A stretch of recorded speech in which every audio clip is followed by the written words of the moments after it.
Hari ini saya akan bicara tentang yang namanya konsistensi.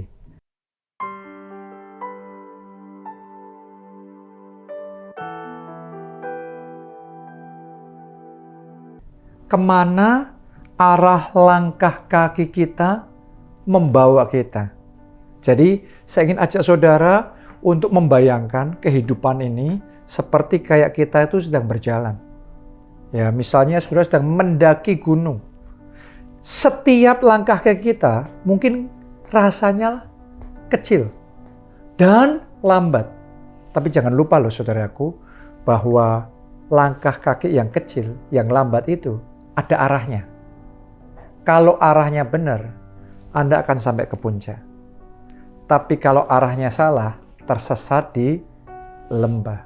Karena itu penting sekali untuk kita memastikan konsisten melangkah ke tujuan ilahi yang Tuhan berikan di dalam kehidupan kita.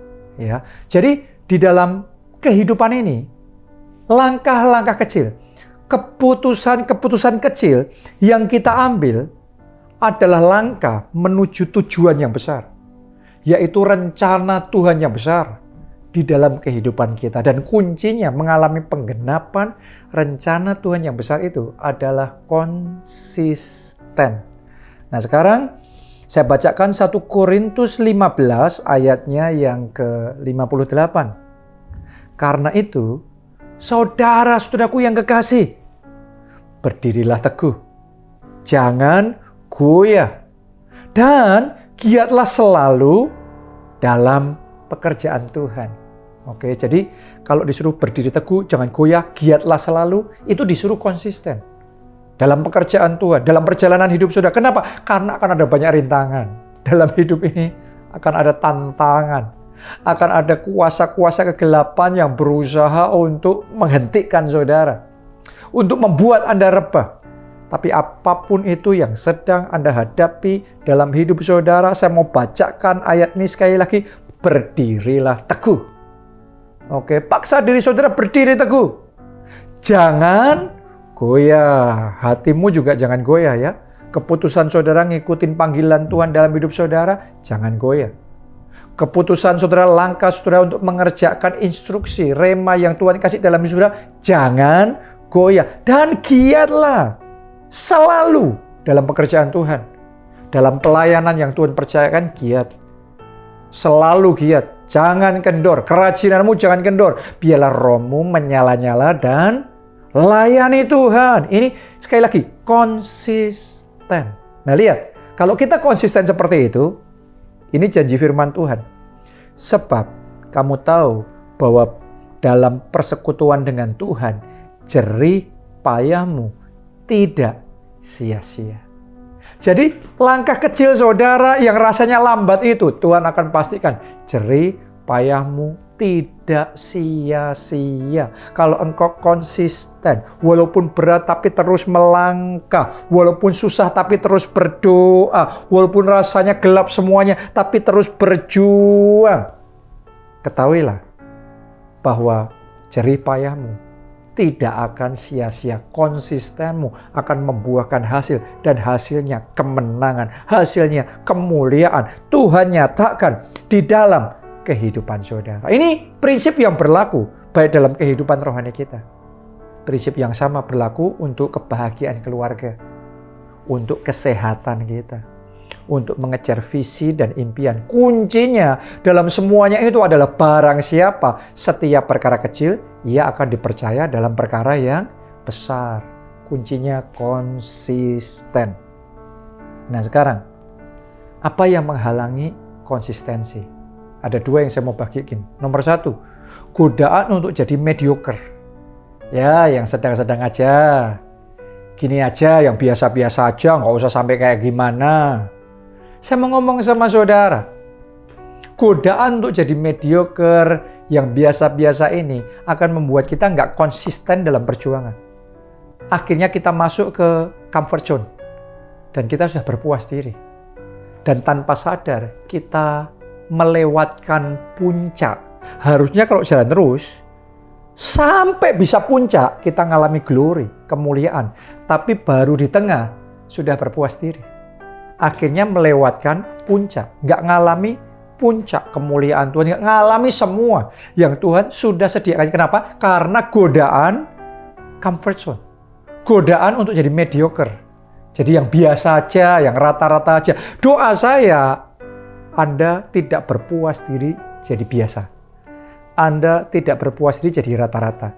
Kenapa? Karena kita punya Allah yang besar. Bapak kita, Bapak yang besar. Dan Dia berkata, saudara dan saya lebih dari pemenang. Jadi jangan mau jadi yang rata-rata. Anda harus jadi pemenang. Bahkan bukan cuma pemenang. Tuhan maunya kita jadi lebih dari pemenang.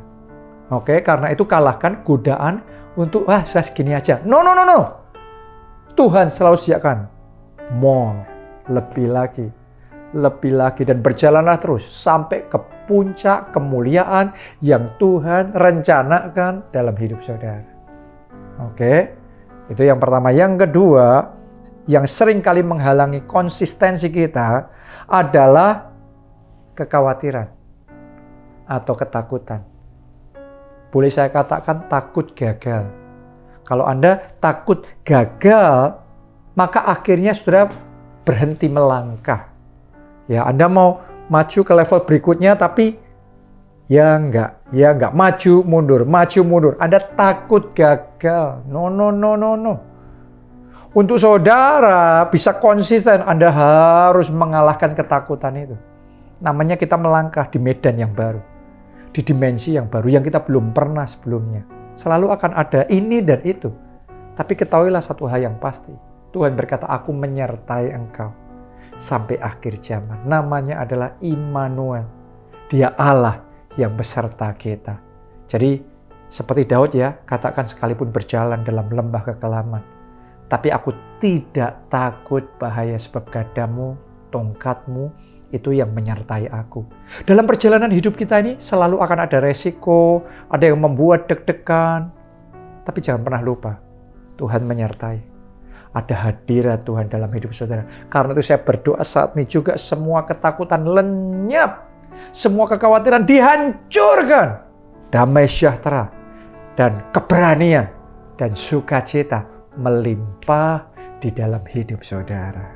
Oke, nah sekarang melatih konsistensi. Oke, gimana caranya Anda dan saya bisa melatih konsistensi? Nomor 1, konsistensi dimulai dari karakter. Konsistensi bukan sekedar apa yang kita lakukan, tetapi konsistensi adalah who we are. Siapa diri kita. Bahkan ketika tidak ada orang lain yang menonton kita, tidak ada bos yang mengawasi kita, masih nggak konsisten, masih nggak rajin, masih nggak tekun. Itu adalah karakter. Bahkan ketika situasi yang ada di sekeliling kita semuanya gelap, semuanya hopeless, masih nggak Anda tetap bekerja keras? Itu karakter. Ini seperti kayak Yusuf ya, dia alami yang namanya masuk penjara. Ya, dia ngalami yang namanya rintangan demi rintangan gak habis-habisnya di dalam kehidupannya. Tetapi yang luar biasa dalam semuanya itu, Yusuf tetap konsisten. Dia gak hanya kerja keras pada waktu di rumah bapaknya, jadi anak kesayangan. Tapi di tempat Potifar jadi budak, dia seorang pekerja keras. Di penjara, dia juga kerja keras. Karena itu adalah karakternya. That's who he is. Itulah siapa dirinya. Saya berdoa mulai hari ini Anda fokus sama karakter saudara lebih daripada hasil. Karena ketika saudara fokus sama karakter saudara, nggak peduli keadaannya seperti apapun, Anda akan tetap konsisten. Mulai hari ini konsisten itu jadi bagian dari sifat saudara, bagian kepribadian saudara, bagian dari karakter saudara. Oke, yang kedua, belajar terus menabur di saat sulit. Oke, petani yang berhenti menabur di masa sulit nggak akan pernah ngalami yang namanya tuaian berikutnya. Selalu dalam perjalanan petani itu ada momen tantangan ya, ada momen masa sulit. Mau itu orang biasa Mau itu pahlawan-pahlawan iman yang dicatat dalam Alkitab, Abraham, Ishak, Yakub. Saudaraku, semua orang melalui yang namanya masa sulit. Tapi yang membedakan orang biasa sama pemenang adalah di masa sulit. Ada baca tuh di Alkitab, Ishak menabur. Dan karena itu ia menuai 100 kali lipat. Saudaraku, dalam hidup ini selalu akan ada masa sulit. Tapi pertanyaannya, saat masa sulit itu tiba, masihkah engkau berdoa? Saat keadaan di kantor sangat berat, masihkah engkau berjuang dengan segenap kekuatanmu? Ini yang akan menentukan hasilnya nanti seperti apa. Tapi ini bagian dari proses pelatihan. Kita melatih diri kita untuk konsisten. Pengkhotbah 11 ayatnya yang ke-6. Taburkanlah benihmu pagi-pagi hari, dan janganlah memberi istirahat kepada tanganmu pada petang hari. Karena engkau tidak mengetahui apakah ini atau itu yang akan berhasil, atau kedua-duanya sama baik. Ini Alkitab yang ngomong.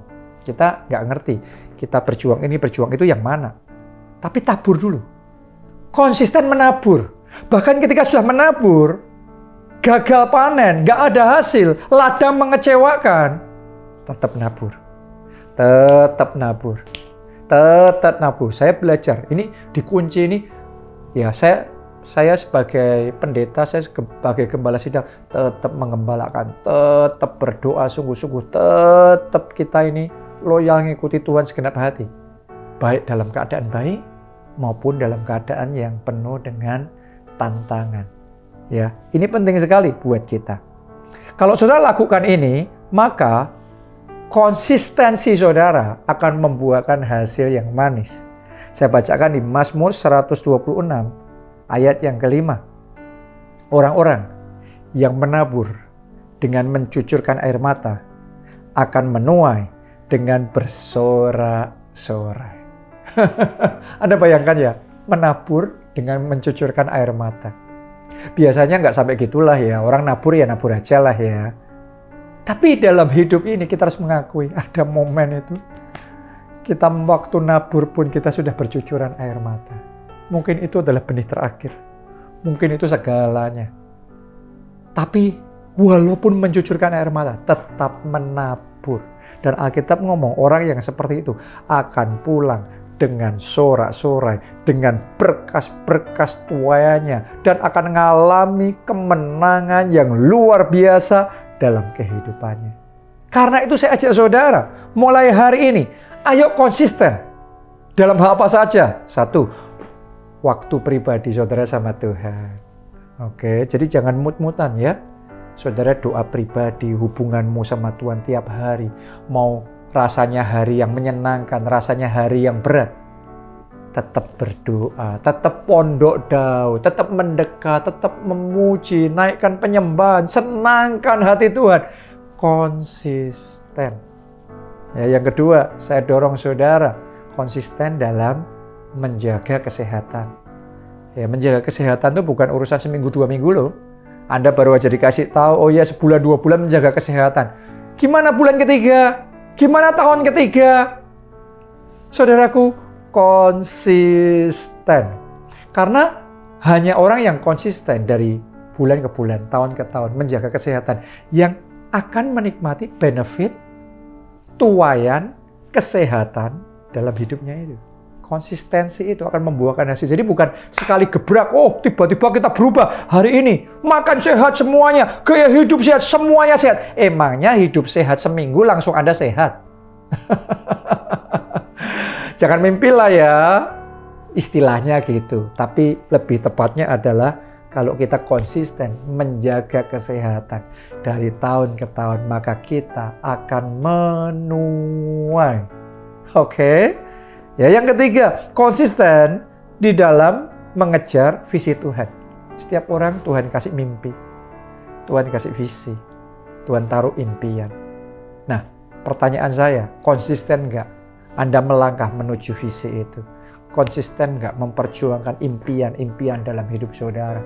Anda setiap hari Anda bangun dengan impian yang dari Tuhan. Anda bernafas dengan impian dari Tuhan. Ketika semua keadaan mustahil dan semua usaha saudara gagal, jalan saudara mentok, tapi Anda tetap berjuang, Anda tetap percaya bagi Tuhan tidak ada yang mustahil. Terus yang Anda lakukan, satu langkah lagi menuju visi. Satu langkah lagi menuju visi. Benar perjalanan itu jauh, tapi Anda meniti satu demi satu. Tiba-tiba Anda nyampe. Visi itu tercapai, janji Tuhan itu tergenapi dalam hidup saudara. Yang keempat, nah ini sangat penting sekali ya, konsistensi keluarga. Saya ingin ajak saudara ya, untuk kita konsisten sama keluarga kita, loyal sama keluarga kita, setia untuk berdoa buat mereka, untuk mengasihi mereka, untuk jadi berkat buat mereka, untuk memperjuangkan keluarga. Ya, jadi sayang keluarga ya, sayangnya bukan seminggu, oke? Sayang suami, sayang istri, sayang anak, sayang orang tua, bukan sebulan 2 bulan, bukan kalau mereka menyenangkan saja, tapi di dalam segala kondisi keluarga tetap keluarga. Kita sayang sama mereka dan sayangnya, perhatiannya, mengasihinya harus konsisten. Maka engkau akan menikmati buah yang manis, buah sukacita, buah kebahagiaan dan keharmonisan dalam keluarga saudara. Jadi saya ajak saudara semua konsisten. Salam keluarga Allah, Tuhan Yesus memberkati.